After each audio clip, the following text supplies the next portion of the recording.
Bismillahirrahmanirrahim. Assalamualaikum warahmatullahi ta'ala wabarakatuh. Jadi insyaAllah hari ini kita akan sambung lagi kita punya ulang kaji pada bab kemahiran saintifik. Kita nak sambung ni, kemahiran saintifik ni kita nak belajar kemahiran saintifik. Bukan minggu lepas kelas sebelum ni kita dah belajar tentang kemahiran proses sains. Kita tengok memerhati, kita tengok berkomunikasi. Jadi hari ini kita nak tengok kemahiran saintifik yang kedua, apa dia, iaitu kemahiran manipulatif. Jadi anak-anak semua buka buku teks muka surat 6. Tengok buku ni, muka surat 6. Boleh nampak? Okey, baik. Jadi mula-mula tengok ni. Kemahiran manipulatif ialah kemahiran psikomotor semasa menjalankan penyiasatan sains. Apa dia psikomotor? Kemahiran psikomotor. Kan dia tulis psikomotor. Apa yang dimaksudkan dengan psikomotor? Kemahiran psikomotor ini adalah kemahiran macam mana kita nak menggunakan anggota badan kita. Macam ni kita nak gunakan jari kita, nak gunakan siku kita. Itulah kemahiran psikomotor, kemahiran manipulatif. Apa tadi? Ialah kemahiran psikomotor semasa menjalankan penyiasatan sains. Jadi bila kita nak buat eksperimen, kita nak buat uji kaji, kita nak buat penyiasatan sains, kita nak buat penyiasatan sains, ada beberapa kemahiran yang kita mesti ada. Supaya apa? Supaya eksperimen kita tu berjaya, supaya uji kaji kita itu berjaya, supaya penyiasatan sains kita itu dapat keputusan ataupun hasil yang betul. Yang pertama, kemahiran menggunakan alatan dan bahan sains. Apa contoh menggunakan alatan sains? Contohnya kanta pembesar. Kita kena tahu cara yang sebetulnya untuk menggunakan kanta pembesar. Cikgu tak ada kanta pembesar. Contohnya, ini kanta pembesar. Contohnya, cara yang betul untuk kita pakai kanta pembesar bukan kita letak dekat mata macam ni, tak. Kita jauhkan. Contohnya ini barang yang kita nak tengok. Ini barang yang kita nak tengok. Jadi kita dekatkan kanta pembesar kepada bahan yang kita nak uji kaji tadi. Itu cara yang betul menggunakan kanta pembesar. Kanta pembesar adalah contoh alatan. Contoh bahan sains apa pula? Contoh bahan sains ni contohnya macam alat-alat kimia, bahan-bahan kimia. Yang ni kamu tak jumpa lah. Kamu tak ada lah bahan-bahan kimia ni. Tapi kamu kena tahu setiap bahan kimia ni ada cara dia. Kita nak kendalikan, cara kita nak guna. Tak boleh suka-suka hati je kamu ambil pakai tangan. Tak boleh. Faham? Itu kemahiran manipulatif yang pertama, iaitu menggunakan alatan dan bahan sains. Kemahiran yang kedua, apa dia? Iaitu kemahiran mengendalikan spesimen. Apa itu spesimen? Spesimen adalah bahan yang kita uji kaji, bahan yang kita buat eksperimen. Contohnya kamu tengok video ni.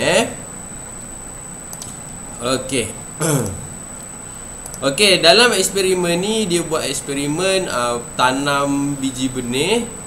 Ni bekas A, dia ada tiga bekas. Bekas A, bekas B, bekas C. Bekas A tadi dia tak letak air. Bekas B dia letak air. Dua-duanya dia letak kat luar. Yang ini bekas C. Bekas C dia letak dekat dalam rumah. Jadi apabila dia buat eksperimen, nampak baru dia dapat hasil yang betul. Inilah yang kita kata sebagai mengendalikan spesimen. Dekat mana kita nak letak bahan-bahan tadi. Faham? Kita tak boleh nak letak suka-suka hati. Ada tempat-tempat dia. Baik, yang ketiga, kemahiran membuat lakaran. Cikgu, kita dah belajar dah semalam ni. Nampak ni, kita dah belajar tentang berkomunikasi menggunakan lakaran. Jadi dalam kita buat eksperimen, ketika kita buat uji kaji sains, penyiasatan sains, kita kena pandai juga membuat lakaran. Sebab apa? Sebab nanti laporan sains kita mesti ada lukisan. Contohnya kita nak cakap, kita dapati bentuk daun macam gini, maka kita kena lukislah macam gini. Ini kamu dapati bentuk daun, urat daun macam mana. Jadi ini kita kena lukis, kita kena lakarkan. Kemudian yang keempat, kemahiran membersihkan alatan. Jadi setiap kali kita menjalankan penyiasatan sains ataupun eksperimen, selepas kita selesai, kita pastikan semua barang-barang yang kita guna, semua alatan sains yang kita guna, kita perlu bersihkan. Ingat, kita perlu bersihkan. Jangan biarkan kotor. Kamu tengok ni, contohnya. Tengok ni, kawan-kawan kamu ni, apabila selepas sahaja dia selesai eksperimen, nampak dia basuh ni, dia basuh. Kenapa perlu basuh? Kenapa perlu basuh ni? Nampak ni barang-barang sains ni, kenapa perlu basuh?